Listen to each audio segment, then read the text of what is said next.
எப்படி இருக்கீங்கப்பா? 5000 எக்ரிமெண்ட்ப்பா. அடுத்தது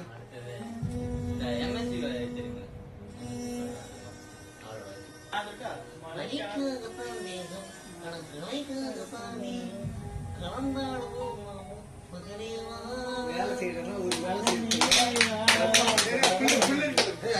அப்துல் கலாம் வைஸ் கஷ்டமா